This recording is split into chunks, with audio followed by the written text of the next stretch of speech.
Welcome to Hood Champion Boxing and Sports. In boxing, you find a way to win or you find a way to lose. So, a lot of people are still talking about Eubank Jr. and Conor Benn. And, just everything that is, developed thus far. But the shocker is the photo of Eubank Jr. weighing in at 159 pounds. And he looks emaciated. He looks like a skeleton. It's scary to see just how different he looks physically with dropping a pound more than what he would normally have to drop. At 159 pounds, he looks drastically different than what he looks at 160 pounds. Look at his face. Look at his body, his ribs, his stomach, the veins in his stomach and groin area. People, that means this man has no fat, probably no water weight. He has the type of striations and definitions you find in bodybuilders when they're cutting weight and getting ready for a show and just taking all those water pills and stuff to get rid of what little bit of water weight is in those muscles to really, enhance and show the definition they have. Now, could you imagine if Chris Eubank Jr. had got down to 157 and rehydrated to whatever it's 165, 160, 10 pounds, whatever it was, right? And he got in the ring like that against a pad-filled monster like Conor Benn. So I'm not going to say anything more about that because I've talked about it in about maybe 10 videos, right? But I just want to post this picture because this is scary. So when you look at everything, especially how it's developed, how we arrived at this point, boy, man, with everything that we know now, these two young men should have never been arranged for them to fight against each other. Never. Okay? This was like a dream bout. This was like the Pacquiao De La Hoya, the Canelo Chavez Jr. In regards to the amount of weight that De La Hoya had to lose to get in there with Pacquiao. The amount of weight that Chavez Jr. had to lose to get in there with Canelo. And we saw how the fight played out with Pacquiao, De La Hoya, Chavez Jr. and Canelo. It was one-sided, man. Now we know Chavez Jr. at that point in his career, he could put up a valiant effort. And man, he looked less than lackluster in that fight. And we all know De La Hoya, monster. True, is at the tail end of his career, but against Pacquiao, De La Hoya had nothing. Nothing. With Eubank Jr., had he gone through with the fight, I think we would have seen the same thing. I do. I mean, it's scary. So my thing is this. I understand with boxing and promoters and wanting to make money. Okay? I understand it. But this right here was a suicide mission, man. And I personally think Eddie Hearn wanted to kill Eubank Jr.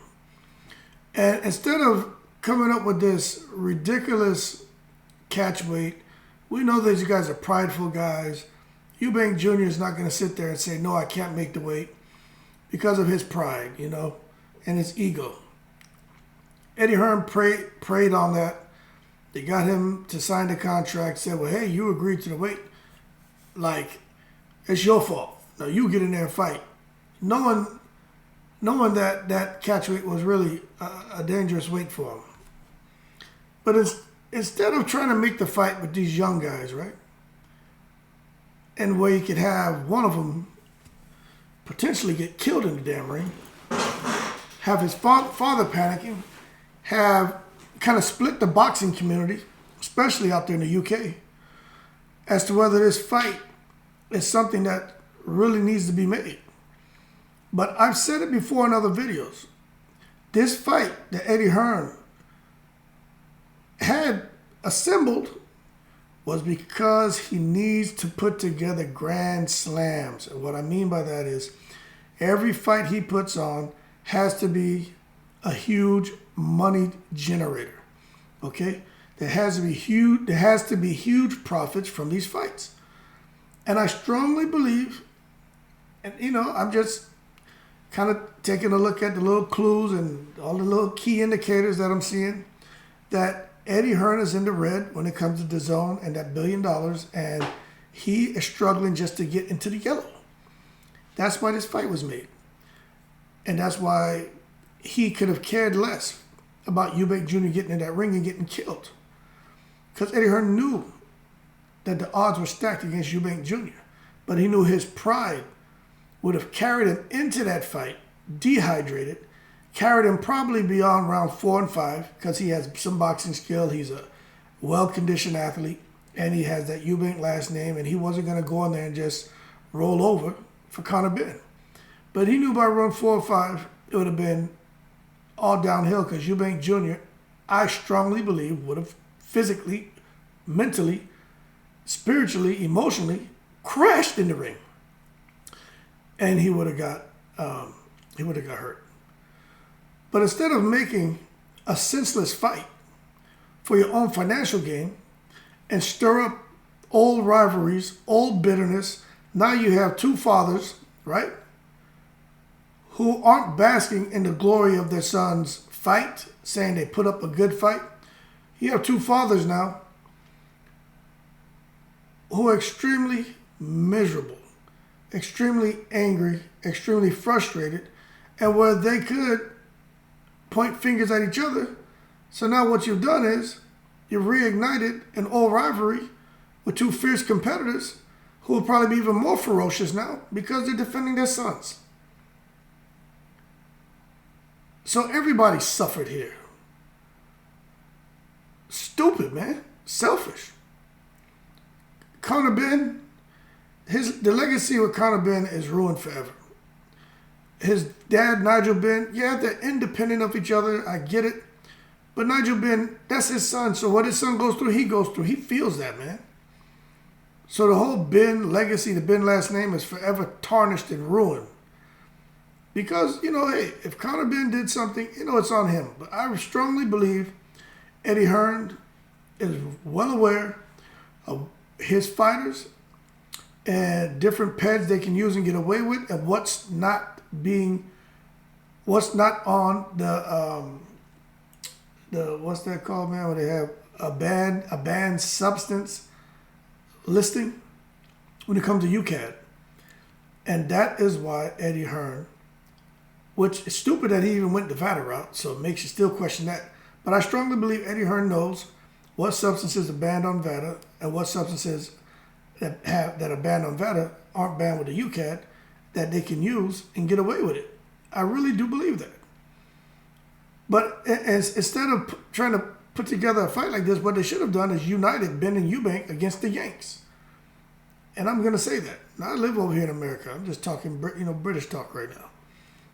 At Caribbean talk, too. They call you Yankee in a heartbeat, too. Yankee.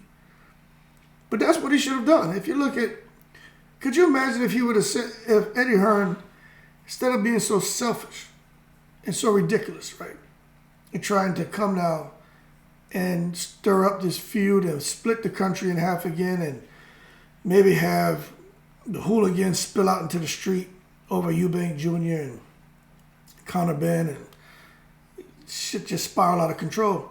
Imagine if he would have said, okay, I'm going to take these two and let's take these guys, put the money behind them, because they can both fight, okay? Let's just forget about the pet thing right now with Conor Benn. What we knew before going into this fight with Eubank Jr., we knew Conor Benn could fight and he was powerful. Was he on pads? More than likely, but I don't know that, right?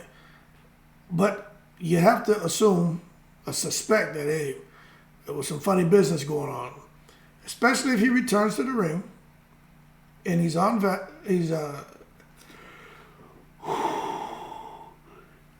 he signed up for VADA testing, and all of a sudden his next fight he doesn't look so strong, so athletic, right?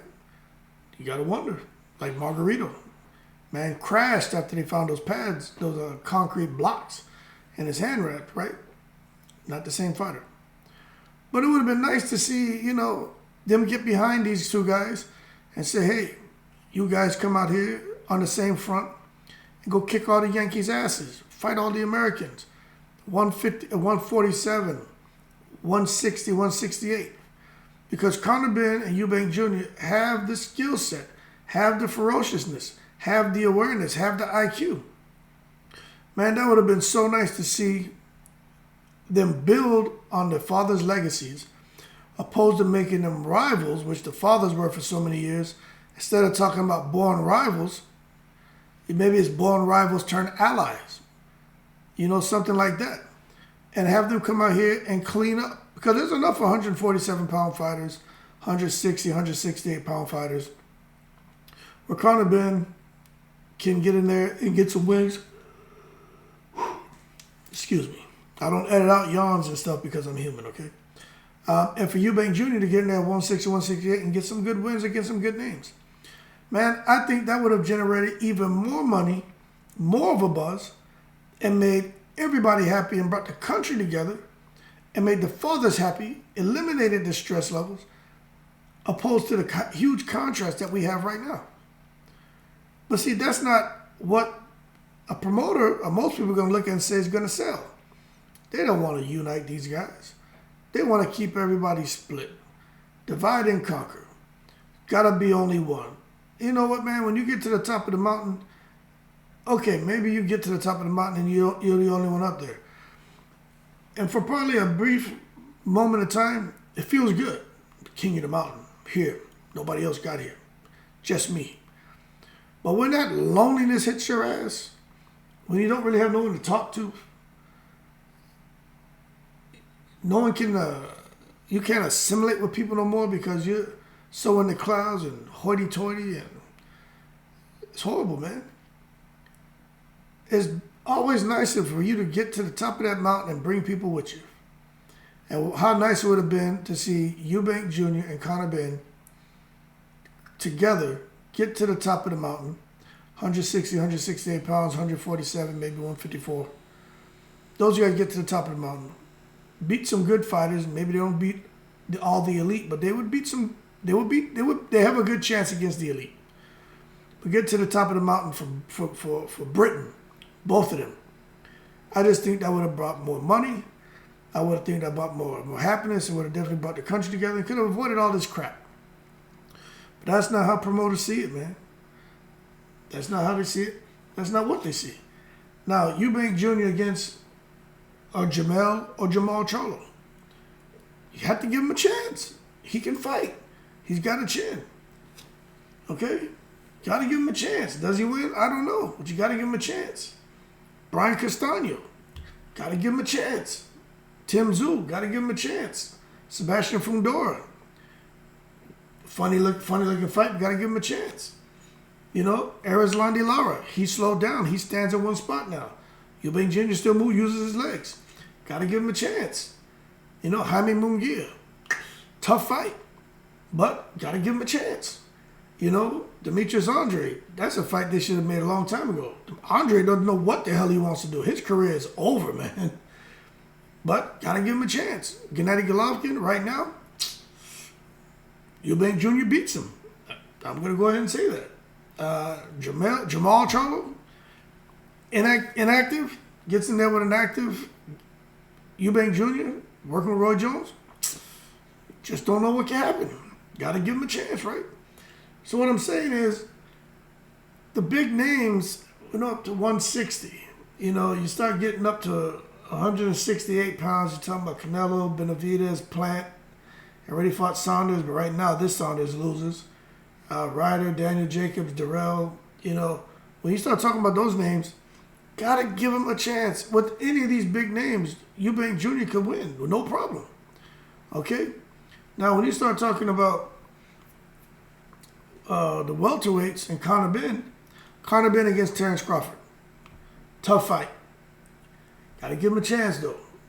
No, this is what I'm talking is him. If everything going on with him is a fluke, and he really is that athletic, that explosive, that that kind of power, because the ring awareness he has it. Pads aren't going to increase your ring awareness, your IQ, your boxing ability, but the recovery, the stamina, the power. Okay, we get it, but let's just set that aside for a second. Let's say it's a fluke. He really isn't on anything. He returns to the ring, same animal, passing his drug test. Conor Benn against Terrence Crawford. Hey, gotta side with Bud, right? But you never know. Okay? Earl Spence Jr. He likes to come in and throw a lot of shots. That's what Conor Benn wants. Come right to him. Conor Benn's letting his hands go. Can Earl Spence be hurt? Yes. Conor Benn, if he really is what we've seen in the last couple of fights, it's not the pets. Gotta give him a chance. Jaron Ennis, tough fight. Okay? Not so sure I'm gonna give him a chance. But Jaron Ennis gets hit. Take the emotion out of it, right? Conor Benn getting there. He really is that strong, really is that explosive. He hits Jaron Ennis. Gotta give him a chance. Virgil Ortiz, tough fight. Tough fight. But gotta give him a chance. Yordenis Ugas, I think Ugas is a hard fight stylistically, but if he's letting them hands go and coming at him, gotta give him a chance. And Emaciated Eubank, super tough fight for both of them. That's a tough fight. But Stan Eubank can take a beating.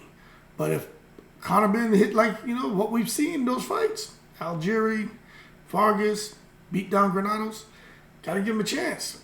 Keith Thurman, I think Keith Thurman would beat him. I think Keith Thurman still has enough legs and boxing ability, but if Keith Thurman stands there being stupid, gotta give him a chance. So, again, when you think about those names and you think about those are the big names in these weight divisions where these guys will be fighting, it would have been nice to see them kind of united, and say, let's go out here on this run and let's go terrorize the Yanks. But that's not what happened. That's not what we saw. So what we're getting now is just really disappointing, disheartening. It's frustrating. And I'm not sure what direction everything's going to go. Eubank Sr. has come on record and said, hey, these people trying to kill my son. And you know what? I'm not saying that they sat down and huddled up and said, okay, this is what we're going to do. We're going to drain him, put him on the pads. The objective here is to kill him. We're going to kill Eubank Jr. No, I'm not saying that. But they knew the disadvantage he was at as far as the weight. They knew the rehydration clause was going to be an issue. They knew Conor Benn didn't have to cut down so far. And the reason I say it like that about Conor Benn is because, look, he didn't have to come up in damn weight. See, they phrase it that way, all right? He's not coming up in no damn weight. He's not a guy who walks around at 135 who has to gain weight to get to 147 or gain weight to get to 157 for this fight. That's not the case. He weighs close to damn what Eubank Jr. weighs walking around. He cuts down from that weight to 157 and then down from 157 to 147. So he comes past 157 on his way to 147. All right? He's just stopping at one. He was just stopping for this fight at 157. Okay, so let's stop with the whole Conor Benn's coming up in weight. No. He's stopping. It's like running a lap around the track. He's stopping halfway, okay? And we're going to give him credit for the whole lap now. All right? So he doesn't have to put as much effort in and sacrifice as much and struggle to get to that finish line of 147 because he's stopping at 157 now. Good for him. So he had the advantage. But it's very, very frustrating. Very frustrating. So we will see what happens. These guys would have ended up hurting him, and there's a good chance it would have killed him. And you can't blame Eubank Sr. for feeling that way. You just can't blame him. Boy. Not sure what's going to happen, but the fight's postponed. The fight's canceled. And I don't think it's going to work out who wants to see this fight now? Conor Benn has a clear look before they can reschedule this fight, right? I don't care what Eddie Hearn says about UCAD and Ben's not suspended. He can fight right now. No, he can't. Ben's looking at a 4-year suspension, man. I doubt he'll get that because what are you going to do? Are you trying to set a precedent now that's going to rescind the precedent you set already by allowing guys to fight and not suspend them when they've tested positive for PEDs? So to me, a precedent's been set. Are you resetting the precedents? That's like giving someone, that's like having a race and giving someone a head start and then coming now and adjusting that head start and resetting it. It's like, what are we doing here? You know, it is what it is. You set the precedence, man. You can't come now and give this guy a head start against the champion and then get somebody else and decide, you know what, we're going to not give you a head start. You know, you got to actually do it this way. No, man, if this is the race we're going to run and it's my turn now, that guy ran that race against the champ. Now it's my turn to come and run a race. You better let me get the same head start. Don't come now and say, oh, no, we're going to reset this. No, because you set a precedence and it makes you look bad. Horrible, man. But anyway, I personally think that's what should have happened. I don't think it can happen anymore. I don't think they can't go forward and try to unite Benn and Eubank Jr. against the Yanks. Like, I just don't think that can happen. Like, there's so many good things could have come out of putting these young, outstanding fighters together with those last names that the whole country, doesn't matter which side, but when you talk about those two names together, the whole country loves them. There's so many great positive things could have come out of that. Could you imagine these two doing commercials together, you know, endorsement deals? You know, these two could have been icons, the type of influence they could have on a whole younger generation, you know. But they said they want to take them and make everything ugly and nasty and money-generating kind of scheme. And I understand that too. That's fair. I understand it. But sometimes if you get someone who can think big picture, not immediate return, but over the long term, even more. Profit margins are even higher. Everything's greater. You know, sometimes the race is really a tortoise race, you know. It's not about the hare. It really is about the tortoise. A little bit, maybe a lot slower. But once you get across that finish line, doesn't matter how many times that hare lapped you, your reward is going to be so much greater, exponentially greater. And that's just not how they saw this. They wanted a quick money grab, and you can't blame them because Eddie Hearn is in the red. I mean, shit, the hunt for Red October, man. We in October, right? It's the hunt for Red October. And he's got to get in the yellow. And it's not happening. Eddie Hearn is taking L's left and right. And I'm telling you, DAZN is looking at, I'm just waiting for them to expound. DAZN, rumor is, DAZN looking to give Eddie Hearn's ass the boot. But I think they can't do it because he owes the money. So they can't just get rid of him yet. So they're not going to have a knee-jerk reaction. They're going to sit back and just kind of see how things play out. But Eddie Hearn's sweating. And he should. But ultimately, the person who should be giving us answers, who has not, is Conor Benn. Like, he needs to come and say something sooner or later because it's just not looking good for him. But that being said, leave your comments below. Let me know what you think. I personally think that's the direction this should have gone. Uniting them. But when you look at that Eubank Jr. picture, that's crazy. That's so unfortunate, man. Just looking at it, it's like, damn, would have hit him, you know, and body shots or whatever. You know, there's just less fluid surrounding the brain when you lose that kind of weight and the water weight and get dehydrated. You know, you're more susceptible to concussions, more susceptible to getting internal bleeding, damage to your bones, like damage to your internal organs. There's so much can go wrong when you start dropping that kind of weight and sacrificing muscle and water that your body just normally would never, compromise, and now you're doing that, and it's just everything about it's bad. And I said this in another video. I'm about to end this one, but I'm gonna say it again. I've been dehydrated. I've cut weight before, And I said in another video, I remember I was getting ready for a fight. We were going to go up to this Army base, right? They call it a post. We're going to go up to this Army post and fight. Air Force guys coming up to the Army to fight. It was a huge event. And I was fighting at 160. I used to walk around, about 200, lift a lot of weights and box. But when I start getting ready, like, hey, if I'm in the boxing gym, I leave the weights alone. So I would cut down, man, 200, 160. And I used to eat 2 tuna sandwiches a day. I would get up, I'd go run, and it was a long run. I'd say maybe 8 miles. Go to work. I would drink some water, go to work, eat a tuna fish sandwich, get off, eat rice cakes, go run again, box, drink water. Now that last week I was doing that. My weight was about 160. About 2 days before the fight, man, I thought I was dying. My head was just banging. I felt like it was banging. My brain was banging against my skull. When I go to stand up, my brain felt like it was banging. When my foot would hit the ground when I was walking, felt like my head was going to explode. Horrible feeling. I told my friend, right, he worked in, his job was something called life support. So he did a lot of survival training. And he was like, man, you're dehydrated, severely dehydrated. He was like, don't worry about going to the hospital and getting an IV. He was like, sit here. He went and got me 2 gallons of water. He like, force yourself to drink it. I couldn't drink it all, but I drank what I could. And he was like, you got to drink that. And so the next day, I was still, my head was still hurting.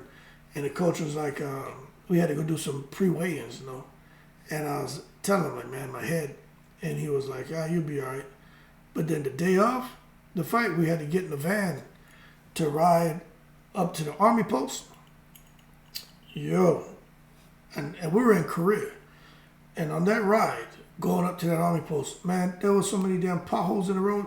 Like, and we're in a van. And every time that shit hit one of them potholes in the road, oh my God, man, I thought I was going to die. And I almost asked him to let me off the bus. That's how much pain I was in. But I just sat back and just, I curled up and just tried to stay stiff. And I tried to anticipate when that bus was going to dip. But there was a bunch of damn potholes in that damn road. So we finally got beyond those potholes, and we got our ass up to the base. We got out the van. I remember standing up in my head. And then we went in the gym. It was a lot of people in there. And everyone's getting themselves, figuring out where was the locker room, getting the bags, coach, getting everybody out, going up there. He's talking to the organizers, getting our names, seeing who's at what weight, lining us up, seeing who we're going to fight. And he asked me again, he's like, hey, you want to fight? And my pride told me, do it, do it. But I was like, man, if I get hit, how am I going to respond?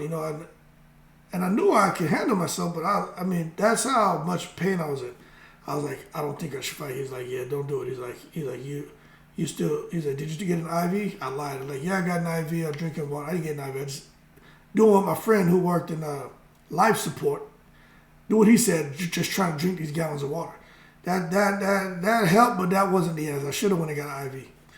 Anyway, we're sitting in the stands, and they had to go out there and shuffle things because my name was submitted to fight. So you had to go tell them I'm not fighting. And then when I see the guy who I would have been fighting, I could have fought that clown with my damn dehydrated state with one hand behind my back. And I was like, damn, I should get in there. But, who knows? Maybe he would have, tried to grab me if I started, beating his ass. And next thing you know, we clash heads. And then, I fall out on the ground and he gets a TKO or something because I was hurt. But I give you all that story just to let you know, man, dehydration is no joke. And when you're in there without headgear and with the killer, someone who's trying to hurt you, it's bad things happen. So I'm glad the fight didn't happen. With that being said, man, hey, hopefully these guys start doing things with a little more love, putting that first and not just chasing a buck, because chasing a buck almost got Eubank Jr. put in a risky situation where could have potentially ended up losing his life. But at the end of the day, to me, it should have been United Benn and Eubank against the Yanks. That would have been interesting, but it is what it is. That being said, thanks for the support. Shout out to all the veterans. Shout out to everybody from across all 7 continents. Y'all keep cool. I'm in the breeze.